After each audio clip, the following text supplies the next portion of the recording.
Bonjour à tous, bienvenue sur Peer View, les chaînes dédiées aux mandataires indépendants en France. Aujourd'hui, on reçoit Clémence. Bonjour, Bonjour, merci de nous accueillir chez vous, à avec Palaiseau. plaisir. Merci à Euh, toi d'être venu. c'est super agréable parce qu'en fait, on a pu échanger à travers les réseaux sociaux et puis Mm. on est content de rencontrer de nouvelles personnes. Dites-nous un petit peu alors, Clémence, aujourd'hui vous êtes mandataire. Je suis mandataire exactement depuis maintenant 3 ans, mais ça fait aujourd'hui presque 14 ans que je suis dans l'immobilier. J'ai commencé l'immobilier au sein du groupe Connexion Immobilier. Je suis passée après chez Foncia, chez qui je suis restée très longtemps. Et à la naissance de mon deuxième enfant, de mon fils, je suis passée mandataire immobilier pour Efficity. Donc, je suis pas allée très très loin, puisque Efficity, en fait, c'est un petit peu le bébé de chez Foncia. D'accord. Ils sont actionnaires chez Foncia. Donc je connaissais le réseau et c'est pour ça que je suis passée chez Efficity. Donc, ce qui vous a fait déclencher de devenir mandataire, c'est plus le côté d'être C'est le maman. côté maman, profiter un petit peu plus aujourd'hui de mes enfants. Puis, faut savoir, moi aujourd'hui, donc j'ai d'autres activités que d'être mandataire. Je suis présidente du conseil syndical de ma résidence. Donc ça demande énormément de temps. Je suis également parent d'élèves titulaire sur les écoles de mes enfants. Ça demande énormément de temps aussi. Aussi, et vous avez le rôle de maman. Et je suis également maman, voilà, de Qui 2 enfants. est à Donc, temps plein, pas de congé. pas de congé, pas de RTT, il y a rien de tout ça. Donc ça demande effectivement beaucoup de temps toute la journée. Moi, je suis passionnée d'immobilier, c'est pour ça que je fais ce métier-là depuis si longtemps.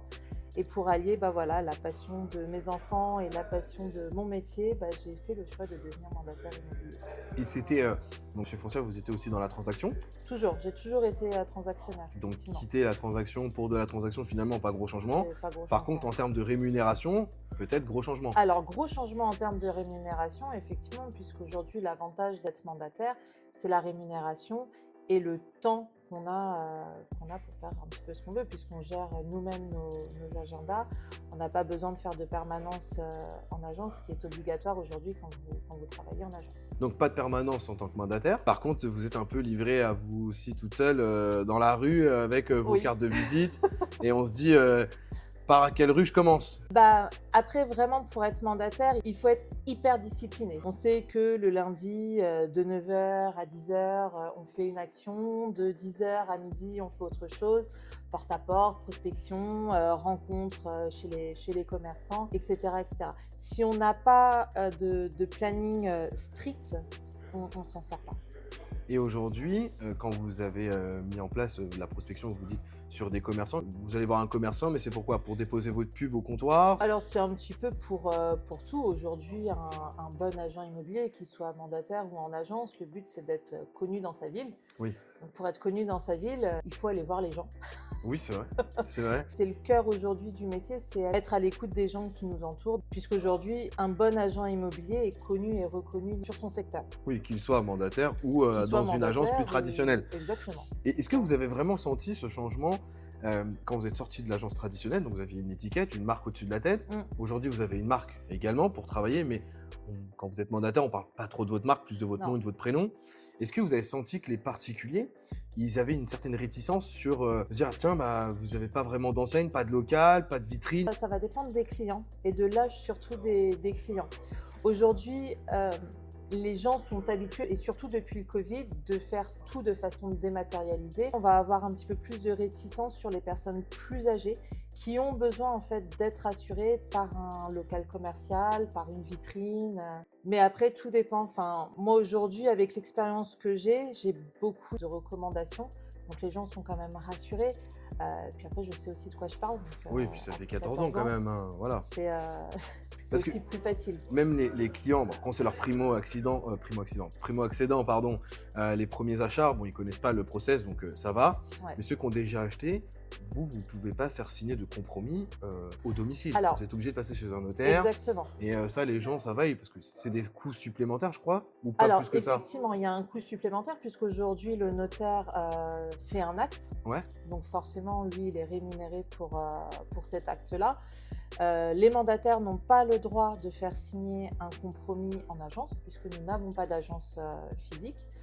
Mais il suffit simplement d'expliquer au client, que ce soit le vendeur ou l'acquéreur, Pourquoi aujourd'hui on signe chez un notaire? Moi personnellement, je travaille avec des notaires en particulier, donc les dossiers se signent Oui. également rapidement. Oui, puis je pense que là, avec il y a des nouvelles lois aussi pour les locataires, on peut faire des bails Mmh. chez un notaire. Donc Oui, finalement, je pense que les choses elles vont s'améliorer avec le temps et les gens comprendront de plus en plus. exactement. Et puis encore une fois, même chez un notaire, on peut signer de façon électronique, dématérialisée, Oui, entre guillemets. Il suffit juste de faire une procuration au moment d'aller chez le notaire. Parce que ouais, nous, on est très adaptable en agence sur les horaires auxquels on fait signer les compromis. Enfin, moi, dans ma carrière, j'ai déjà signé des compromis à 20 heures. Le notaire n'attendra pas 20 heures pour faire non. signer un compromis. Oui, c'est sûr, effectivement, vu sous cet C'est... angle-là. Et ça montre bien, encore qu'une fois, quand vous êtes mandataire, on n'a pas les horaires stricts de bureau qu'on Non, peut connaître. moi, j'ai pris le parti aussi, par exemple, de faire des visites des fois le dimanche. On a des clients qui peuvent se déplacer que le dimanche pour des raisons professionnelles, familiales, etc. Quand j'ai des biens à vendre dans ma copropriété, ça ne me dérange pas de me déplacer Oui, un dimanche. C'est ce qu'on ne peut pas faire en agence puisqu'on n'a pas les assurances pour être protégé le dimanche, alors oui. que nous, mandataires, on les a. Et donc, vous avez des équipes, vous avez des gens Alors avec qui vous moi, collaborez. voilà, je suis dans ce qu'on appelle une lignée. Donc je travaille avec des gens. Par contre, j'ai fait le choix de ne pas faire de recrutement personnellement. D'accord. On en a rencontré déjà auparavant sur Pyrène, où ils avaient des lignées avec plus de 300 personnes, Oui, d'autres avec une seule personne, d'autres qui disaient que bah, je n'ai pas envie de recruter parce que ils n'ont pas envie d'être manager de qui que ce soit. Ça va un peu revenir un peu au niveau salarial. c'est Bon, ça. c'est un peu mitigé pour tout le monde. Mm. Donc, et aujourd'hui, quand vous rentrez donc beaucoup de mandats, que de l'exclure, on essaye le plus possible. J'essaye le plus possible effectivement de rentrer de l'exclu puisque c'est un petit peu le nerf de la guerre, hein, On aujourd'hui, rappelle d'être que en pour les exclusivité. vendeurs, toujours donner un mandat exclu, c'est important. C'est important, ça se vend plus rapidement, il y a moins de négociations sur un mandat d'exclusivité par rapport à un mandat simple. Ça vous arrive des fois de partager un mandat de vente, vous avez quelqu'un qui vous Oui. appelle, j'ai peut-être un client potentiel, allez, on partage le Alors, dossier. moi, j'ai toujours fait le choix de partager mes mandats euh, pour plein de raisons. Notre but à nous, c'est de satisfaire nos vendeurs en vendant le plus rapidement possible. Plus on vend vite, moins il y a de négociations également. D'où l'importance de l'exclusivité. Maintenant, si c'est un de mes confrères qui a le client, je préfère partager ma commission plutôt que de ne pas satisfaire mes clients. Et puis le partage, il se fait plus entre mandataires avec d'autres réseaux nationaux, on a quand même plus de 190, Mm. ou aussi avec des agences plus traditionnelles, sans les Alors, citer, avec vitrine. moi, je travaille aujourd'hui avec des agences également en vitrine. Mais alors, je peux travailler avec des agences dans Paris, mais ce sont des anciens collaborateurs Ouais. qui soit sont restés chez Foncia, soit ont ouvert leur propre agence. Donc, c'est des gens avec qui j'ai eu l'habitude de travailler. Aujourd'hui, je travaille avec Century 21 également sur des partages de mandats. Et on fait un partage de commission, peu importe la personne qui sort le bien. Donc il y a des partenariats. Après, le partage aujourd'hui de commission devient de plus en plus difficile quand on ne connaît pas l'agence Ouais. ou quand on ne connaît pas des fois le mandataire. Certains mandataires préfèrent garder leur bien pour eux. Bon, ça, je pense que ça sera toujours, les gens, ils n'aiment pas Mm. trop partager. C'est ça. Bon, ça restera Mm. pour beaucoup, mais beaucoup, je sais que disent que la collaboration est hyper importante. Nous, on avait rencontré Il quelqu'un faut. qui nous disait qu'il avait un peu plus de 15 mandats en ligne à l'instant T, qui disait, moi, demain, tu viens, tu me dis, je C'est te ça. vends tous tes mandats. Je lui Moi, dis, je bah suis tiens, là. je signe. Parce que le suivi client qui est très long, on est parti pour 90 jours à chaque fois. Exactement, mais Euh, il y a plein de choses. C'est le suivi client, c'est derrière la notoriété également de l'agent. Plus on met de temps à vendre des biens, plus les gens vont aussi se poser des questions. Comment c'est possible aujourd'hui qu'un bien puisse rester sur un marché aussi longtemps? Aujourd'hui, on est sur un marché très particulier. Les biens se vendent beaucoup plus lentement qu'avant. C'est très bien qu'on est sur une période de crise dans l'immobilier. Les taux sont très hauts. Les gens sont plus frileux à cause de ce qui se passe dans le gouvernement en France. Mais ça n'empêche qu'on est quand même là pour Parce que effectivement, satisfaire vous nos faites quand clients. même beaucoup de transactions quand même en France. Oui, Après le Covid, il y a eu une grosse explosion. oui, Il y a eu une petite baisse, je crois, 3000 mandataires, ils ont arrêté en 2024, je crois, ou 2023. Mais finalement, les 3000 qui ont arrêté, on a repris plus 6000. c'est ça. Donc bon, on sent bien que les mandataires, vous êtes en train de prendre une part de On marché est qui en est train de extraordinaire. prendre une part de marché, oui, oui. Nous, on le voit C'est- grâce à la Maison du Mandataire. C'est un Mm. site officiel qui parle de statistiques, ils font des webinaires souvent. J'ai eu la chance de regarder leurs vidéos qui Ils m'ont sont beaucoup géniaux. inspiré. Ouais, ils sont Mm. incroyables. Et c'est vrai que quand on voit leurs graphiques qui évolue, on se dit, mais c'est pas prêt de s'arrêter finalement. Bah, c'est pas prêt de s'arrêter. Puis aujourd'hui, c'est quand même assez sympa d'être mandataire. Enfin, on gère notre planning, on choisit également les clients avec qui on a envie de travailler ou non. Oui, Puisque quand on rentre en agence, bah, on n'a pas vraiment le choix, on ne va pas dire non à un mandat. Moi, j'ai déjà dit non à des mandats en étant mandataire, puisque les vendeurs ne voulaient pas suivre l'estimation que j'avais faite. dans le cas comme ça, vous êtes là, vous avez une agence tradi qui dit, voilà, moi j'estime votre bien à temps. Alors, je parle toujours des agences tradi parce que, un, on les rencontre pas, Mm. et de deux, j'ai trop d'expérience, moi, personnelle, avec ma société de courtage, où je vois toujours le même schéma commercial qui arrive. C'est on surestime un peu votre bien, Ouais. on récupère le mandat exclu, Et puis derrière, on sert. puis derrière, on fait des baisses de prix et des baisses ça. de prix. Et aujourd'hui, bah, le client, on ne peut pas lui dire attention, monsieur, c'est ce qui va se passer, alors que beaucoup ne sont pas comme ça. Ce n'est pas une généralité. Et C'est ça. mais qu'est-ce que vous avez comme argument, en vrai, en tant que mandataire immobilier, de se dire vous êtes en concurrence face à une agence, elle a des arguments que je ne vais pas les citer parce que sinon, on va me dire que je fais du plagiat. Mais, mais c'est quoi votre argument de dire bah voilà, Il n'y aujourd'hui. a pas, il y a pas vraiment d'argument. Aujourd'hui, et les clients ne font plus la différence réelle entre l'agence tradi et le mandataire. La seule chose qui va faire la différence, c'est la personne qu'on a en Oui, face de nous. C'est la relation qu'on va avoir avec cette personne. Et la relation, elle se fait tout de suite dès le premier rendez-vous, l'estimation. Euh, Soit ça match, soit ça matche pas. Surtout, nous, en tant qu'agent immobilier, on arrive sur des fois des situations qui peuvent être très compliquées. Un divorce, un décès. Et là, dans ces moments assez durs dans la vie des gens. Donc aujourd'hui, qu'on soit de l'agence X ou de l'agence Y, c'est pas ça qui va faire la oui. différence dans 90% des cas. C'est la personne qu'on a en face de nous. Et sur 14 ans d'expérience, il n'y a pas vraiment de plus beaux souvenirs, mais il y en a toujours un ou deux qui nous a marqué. Oui, Vous pourrez nous toujours. en raconter juste un comme ça. Je crois que mon plus beau souvenir, ça reste le coup de cœur d'une cliente. Je faisais visiter un appartement dans le 13e arrondissement, avenue d'Italie. Monsieur était pas très très très chaud pour y aller. Madame a fait un peu de forcing et j'ai ouvert la porte. Donc, en tant qu'agent immobilier, normalement, on ouvre la porte et puis on laisse rentrer les clients. Et je me suis donc tournée vers mes clients pour les laisser rentrer. Et j'ai vu les yeux de ma cliente qui se sont illuminés. La porte du Et, paradis, quoi. mais c'est un petit peu ça. Et ça a été la visite la plus courte et la plus longue que j'ai jamais faite, puisqu'en fait, on n'a quasiment pas dépassé la cuisine.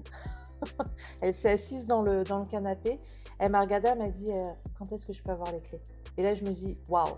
Et cette cliente, on avait fait quelques visites ensemble, mais on se dit c'est ça le plus beau moment de nos métiers, c'est de se dire voilà, on arrive à satisfaire La les morale de gens. l'histoire, on sait que c'est toujours la femme qui a le dernier mot. C'est un peu comme ça que ça marche. Et donc, plus beau souvenir, donc automatiquement, il va y avoir le pire. Alors, pire souvenir ou pire Pire moment. souvenir, Parce pire que- moment, plutôt pire moment. Je me rappelle, c'était un divorce qui était assez difficile et on en vient à l'acte authentique. Et c'était une toute petite vente puisque je vendais le parking, donc vraiment le truc le plus, Oui. entre guillemets, le plus insignifiant au moment d'une carrière. On vend un parking, c'est un primo-accédant qui achète ce parking. Et le vendeur ne voulait absolument pas divorcer, donc ne voulait absolument pas vendre même ce parking. Et il est arrivé dans un état tellement second le jour de l'acte authentique que je me suis dit jamais on va signer. Il a insulté la notaire, il s'est fait sortir de Ah oui. la salle de réunion. Et je regardais mon pauvre acquéreur où c'était la première fois qu'il achetait un bien Il voulait immobilier. juste un parking. Et il voulait juste un parking exactement pour ranger sa voiture. C'était sur la butte aux cailles. Et je le voyais, le pauvre, se décomposer de plus en plus. Et je veux dire, vous inquiétez pas, ça n'arrive pas tous les jours, ça ne se passe jamais comme ça. Surtout va pour un le parking. Surtout pour un parking, exactement. Et ça, je pense que ça a été une des pires expériences. Il y en a plein, des anecdotes en 14 ans. Je pense que je pourrais écrire un livre. Mais c'est ça la richesse aujourd'hui de notre métier. De votre C'est ça, quotidien, c'est ça, de notre finalement. quotidien. Puis ouais, mais c'est un métier où on ne vit jamais la même journée. Et pourtant, les tâches sont exactement les mêmes sur le planning. Mais on rencontre des gens différents, on voit des choses différentes, on voit des biens différents. Et quel est le conseil que vous pourrez donner à des jeunes Qui veulent se lancer. Qui voudraient se lancer.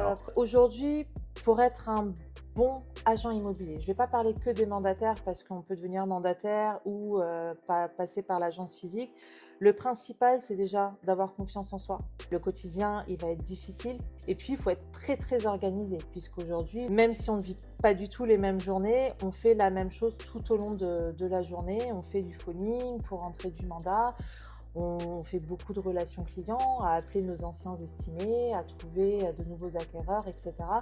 Donc, il faut se dire que tout ça, c'est dur, mais ça paye. Et encore une fois, pour moi, en tout cas, c'est le plus beau métier au monde. Bon, surtout que c'est que, on va dire que 6 mois finalement de travail De travail acharné. acharné. Et ensuite, Ouais. on est sur Enfin, après, on fait de la maintenance. on fait de la maintenance. Mais il faut rentrer ses premiers mandats. C'est les plus compliqués. C'est les plus compliqués, surtout quand on n'a pas d'expérience. Après, il y a beaucoup de réseaux, mais on a eu rencontré des gens de votre réseau qui nous disaient qu'il y a quand même une vraie formation en Il y a interne. une vraie formation Il y a un vrai en accompagnement. interne. Oui. On vous laisse Ça, pas pour au le milieu de coup, la rue avec voilà. votre carte de visite et en disant Non. bonne chance. Non, mais ça n'empêche que quand vous rentrez votre premier mandat, vous avez beau y avoir toutes les formations, tout ça, le jour où vous êtes devant votre client, vous êtes tout seul. Est-ce que vous vous rappelez de votre Donc, premier mandat? Non, je me rappelle pas de mon tout premier mandat. Je vais me rappeler de ma première négociation qui a été chaotique. Mais c'est comme ça.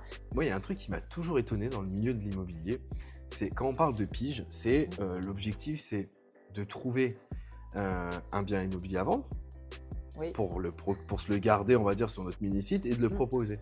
Mais j'ai l'impression que ça s'est pas trop développé, la fonction inverse. Il y a des biens en vente, pourquoi je ne trouverais pas les acheteurs potentiels acheteurs. pour emmener sur des biens comme ça de personnes, voilà. Alors, je vais dire que c'est très français. C'est parce qu'on n'est pas habitué à marcher dans ce sens-là. Et il y a le métier de chasseur immobilier qui arrive. Commence à arriver de plus en plus, puisque moi, ça fait une bonne dizaine d'années maintenant que je travaille avec certains chasseurs qui ont en fait justement ce vivier d'acquéreurs qui n'ont pas le temps de chercher pour X ou Y raison et qui font le travail des clients en allant voir des appartements, en appelant les agences, etc. Ça commence à arriver. Mais effectivement, logiquement, un bon agent immobilier travaille sur les deux facettes de son métier. D'un côté, trouver des biens à vendre. Et puis forcément, quand on a un bien à vendre, on a des appels. Le bien ne correspond pas forcément à la recherche de nos clients. Donc, on a maintenant des clients. Et logiquement, on est censé s'en occuper en leur trouvant quelque chose, en leur proposant, alors soit dans le réseau dans lequel on travaille, dans l'agence dans laquelle on travaille, ou en faisant le même travail qu'un chasseur immobilier, en allant chercher sur ce loger, en appelant nos confrères pour faire un partage de mandat. Et le partage de mandat, souvent entre mandataires, il est quand même assez simple. Il est plutôt simple. C'est plus avec les agences physiques. Agence traditionnelle, voilà, si on connaît personne soucis. À l'intérieur, on sait que c'est foutu. On sait que c'est foutu. Ok, qu'est-ce qu'on pourrait vous souhaiter pour votre futur? Une reprise du marché. Oui. On va essayer, on va appeler notre cher et tendre président pour lui demander qu'il relance le marché. Non, aujourd'hui, il n'y a pas grand-chose à souhaiter à part ça. Moi, je fais un métier qui me plaît, j'adore ce que je fais. On l'a connu quand même plus compliqué le marché, je trouve. On l'a connu plus compliqué. Quand je suis arrivée, on sortait d'une grosse crise aussi. On sait que voilà, c'est cyclique. L'immobilier, il y a des crises à peu près tous les 10 ans. Là, ça y est, on y est. Je pense qu'on en a encore pour une grosse année de compliqué. Ça fait déjà, j'ai l'impression que déjà l'année dernière, c'était déjà compliqué. Quand on avait atteint les taux d'emprunt à plus de 4%, il y a eu un très gros freinage. Il y a eu un très gros freinage. Bon, là, aujourd'hui, on aura peut-être un nouveau avec les taux qu'on nous annonce. Je pense. On va espérer que ce ne soit pas trop dur, mais on verra bien. Après, investir aujourd'hui dans la pierre, c'est comme un peu investir dans l'or. Hein. C'est des valeurs qui restent sûres. C'est vrai. Écoutez, Clémence, merci beaucoup. Merci à vous. J'étais très ravi de vous rencontrer. Moi aussi. On rencontre plein de monde, mais il y en a toujours qui restent en mémoire. Et je pense que vous allez rester longtemps en mémoire pour nous parce que vraiment, superbe agréable échange depuis ce matin. Et donc voilà, merci. Merci à tout le monde de participer à Peer & View. N'oubliez pas de vous abonner sur YouTube. On est également sur Spotify et Deezer. Vous abonner sur Instagram, Facebook. Et je vous dis à bientôt. Ciao, ciao. Au revoir.